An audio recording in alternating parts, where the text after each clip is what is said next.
ഇതുപോലെയുള്ള ക്ലാസ്സുകളുടെ ഇങ്ങനെ എഴുത്തുകളുണ്ടാകും. ജ്വല്ലറിയിൽ നിന്ന് കിട്ടുമ്പോൾ ഉണ്ടാകുന്ന എഴുത്തുകൾ, അങ്ങനെ അല്ലാത്തത് ഒക്കെ നമുക്ക് എങ്ങനെ കളഞ്ഞെടുക്കാൻ നോക്കാം. അതാണ് അടുത്ത ടിപ്പ്.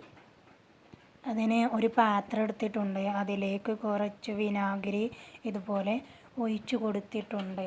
ഇനി നമുക്ക് നമ്മളുടെ ഗ്ലാസ്സുകൾ ഇതിൽ ഇങ്ങനെ മുക്കി വെക്കാം. എഴുത്തുള്ള ഭാഗം വിനാഗിരിയിൽ തട്ടുന്ന വിധത്തിൽ നമുക്ക് മുക്കി വെച്ച് കൊടുത്തിട്ടുണ്ട്. ഇനി കുറച്ച് സമയം ഇങ്ങനെ ഇരിക്കട്ടെ. അതിന് ശേഷം നമുക്ക് നോക്കാം. നമ്മൾ ഇതിൽ നിന്ന് ഇങ്ങനെ ഓരോന്ന് എടുത്തുകൊണ്ട് പതിയെ ഇങ്ങനെ ഒന്ന്, അധികം വെള്ളം കൊടുക്കൊന്നും വേണ്ട, ഒന്ന് പതിയെ ഇങ്ങനെ കണ്ടോ അത് മാഞ്ഞു പോകുന്നു.